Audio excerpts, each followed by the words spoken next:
लोकसभा चुनाव के तहत प्रधानमंत्री नरेंद्र मोदी आज रायगढ़ जिले पहुंचे। जिंदल एयरपोर्ट के पट्टी पर उनका विमान उतरा और वो वायुसेना के हेलीकॉप्टर से लगभग 1:30 से 2 बजे के बीच में शक्ति जिले के जेठा गांव पहुंचे, जहां पर उन्होंने विशाल जनसभा को संबोधित किया।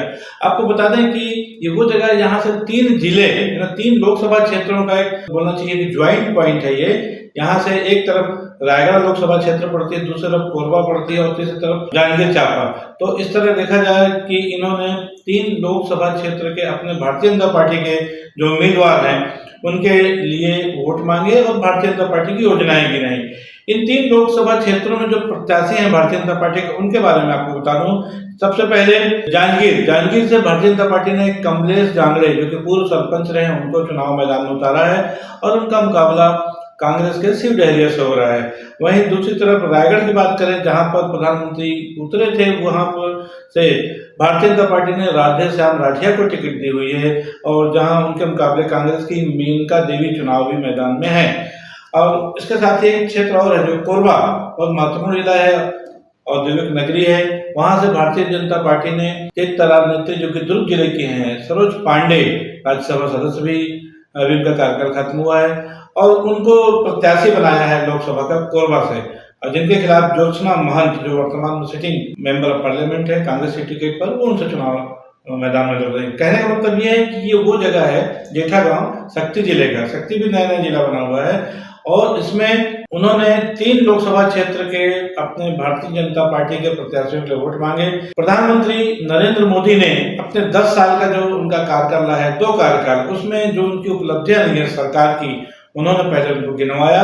उसके बाद कई मामलों में जो भूपेश बघेल की सरकार थी पिछले 5 साल के, उसको भी आड़ो हाथ में लिया, तमाम चीजों की बात की। उन्होंने कहा कि हमने अभी चुनाव में महतारी बंधन योजना की बात की थी, महिलाओं को पैसा देने को हम दे रहे हैं। उसके अलावा उज्ज्वला योजना के तहत लाखों ग्राहियों को गैस के सिलेंडर दिए जा रहे हैं। उन्होंने कहा कि लगभग 3 करोड़ बहनों को हमने लखपति दीदी बनाया है, ये उन्होंने बहुत बड़ी बात की। साथ ही साथ उन्होंने जो सरकार की जो नीतियां हैं केंद्र सरकार की, उस पर उन्होंने रोशनी डाली और खास तौर पे ये बताया कि कांग्रेस की जो पूर्ववर्ती सरकारें थी उनका जो विजन अनक्लियर था गरीबों के लिए या किसानों के लिए, उसमें सीधा आरोप लगाया। उन्होंने कहा कि वो जो कुछ भी करते थे अपने कुछ निजी लोगों के स्वार्थ के लिए करते थे, जबकि भारतीय जनता पार्टी समाज के पिछड़े दलित वर्ग के लिए ही उसकी योजनाएं रहती है। उन्होंने ये भी कहा कि डॉक्टरों को बनाने के लिए अंग्रेजी मीडियम की शिक्षा जरूर होती है। उन्होंने वो रास्ते खोले हैं कि हिंदी मीडियम के माध्यम से भी कोई भी गांव का युवक एक डॉक्टर बन सकता है। इस दौरान उनके साथ मुख्यमंत्री जो प्रदेश के विष्णुदेव साय, वित्त मंत्री हमारे छत्तीसगढ़ के ओपी चौधरी, ये सब मौजूद थे। और इसके बाद उनका जो नेक्स्ट शेड्यूल है वो है धमतरी का। धमतरी के श्याम तराई में शाम 4 बजे उनकी सभा होनी है और उसके बाद वो रायपुर लौटेंगे। राजभवन में आज रात्रि विश्राम करेंगे। इस दौरान वो अपने जो भारतीय जनता पार्टी के वरिष्ठ नेता है, मंत्री हैं, यहाँ की सरकार के, उनसे मुलाकात करेंगे और जो 11 लोकसभा क्षेत्र में जो कैंडिडेट है उनकी जो स्थितियां हैं उनको भी जानने का प्रयास करेंगे। सुबह कल 24 तारीख को प्रधानमंत्री नरेंद्र मोदी सरगुजा के लिए निकल जाएंगे, जहां पर अंबिकापुर में उनकी चुनावी सभा होनी है। बहरहाल प्रधानमंत्री नरेंद्र मोदी ने आज जो शक्ति जिले का जेठा गांव है, जहां पर उन्होंने चुनावी जनसभा को संबोधित किया, उन्होंने क्या कहा, आइए देखते हैं उनके भाषण के कुछ अंश। भाई और बहनों, 2014 से पहले करीब 60 वर्ष तक कांग्रेस के एक ही परिवार ने सीधा या रिमोट से सरकार चलाई। कांग्रेस कभी नहीं चाहती कि दलित, पिछड़े, आदिवासियों की भागीदारी बढ़े। 2014 में आपने अपने बीच से आए मोदी को इतनी बड़ी जिम्मेदारी दी। मैं आप लोगों के बीच से निकला हुआ हूं। मैं गरीबी को जी करके आया हूं। जिन मुसीबतों को आपके माता पिता ने झेला है ना, वो मैंने भी झेली है। आज देखिए, इसी के कारण भाजपा ने एक दलित परिवार के बेटे को देश का राष्ट्रपति बनाया और कांग्रेस देखिए उनका भी विरोध किया। भाजपा ने देश को पहली आजादी के इतने साल बाद पहली आदिवासी महिला राष्ट्रपति देने का फैसला किया। अब मुझे बताइए इसमें कांग्रेस का क्या जाता था भाई? कांग्रेस ने स्वागत करना चाहिए था कि नहीं करना चाहिए था? कांग्रेस ने साथ देना चाहिए था कि नहीं देना चाहिए था? लेकिन आदिवासियों की घोर विरोधी कांग्रेस ने एक आदिवासी बेटी जब राष्ट्रपति बन रही थी उनका भी विरोध किया और जीत गई तो अनाप शनाप बोल करके उनका अपमान भी किया। यहां छत्तीसगढ़ में आपने भरोसा जताया तो हमने मेरे साथी अरुण साव जी को भी इतनी बड़ी जिम्मेदारी दी। लेकिन कांग्रेस को गरीब, दलित, पिछड़े, आदिवासी परिवारों की सत्ता में ये भागीदारी पच नहीं रही। साथियों, धर्म के नाम पर देश को बांटने वाली कांग्रेस आजादी के बाद भी पहले दिन से तुष्टीकरण में लगी हुई थी। तुष्टीकरण, वोट बैंक की राजनीति एक कांग्रेस के डीएनए में है।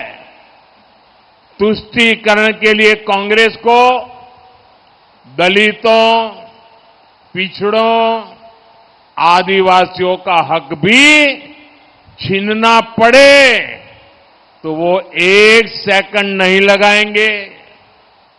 जबकि भाजपा सबका साथ, सबका विकास के मंत्र पर चलने वाली पार्टी है।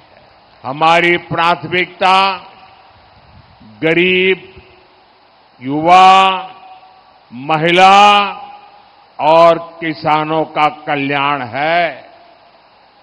कांग्रेस ने 60 साल तक देश में गरीबी हटाओ का नारा दिया और अपने नेताओं की तिजोरी भरती रही।